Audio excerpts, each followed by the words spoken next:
আসসালামু আলাইকুম রাহমাতুল্লাহ। ওয়ালাইকুম আসসালাম রাহমাতুল্লাহ। মামনি কেমন আছেন? আলহামদুলিল্লাহ ভালো আছি তোমাকে প্রশ্ন করব, যখন ঝটপট জবাব দেওয়ার চেষ্টা করবে তখন। ইনশাআল্লাহ। প্রথম প্রশ্ন, নবী করিম সাল্লাল্লাহু আলাইহি সাল্লামের সর্বশেষ স্ত্রীর নাম কি? হযরত মাইমুনা রাদিয়াল্লাহু তাআলা আনহা। দ্বিতীয় প্রশ্ন, নবী করিম সাল্লাল্লাহু আলাইহি সাল্লামের একমাত্র কুমারী স্ত্রী ছিলেন, তার নাম কি? হযরত আয়েশা রাদিয়াল্লাহু তাআলা আনহা। মাশাআল্লাহ। নবী করিম সাল্লাল্লাহু আলাইহি সাল্লামের সন্তান ছিল কতজন? 7 জন। কয়েকজনের নাম বলো। কাসিম, আব্দুল্লাহ, ফাতেমা, কুলসুম, রুকাইয়া, ইব্রাহিম, জাইনাব। মাশাআল্লাহ মাশাআল্লাহ, ধন্যবাদ।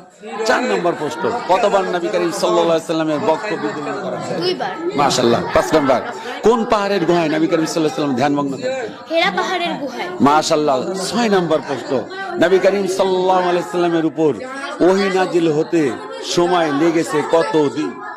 40 বছর 6 মাস 12 দিন। মাশাআল্লাহ। সর্বশেষ প্রশ্ন, দেখি এটি জবাব দিতে পারো কিনা। নবী করিম সাল্লাল্লাহু আলাইহি সাল্লামের ওহী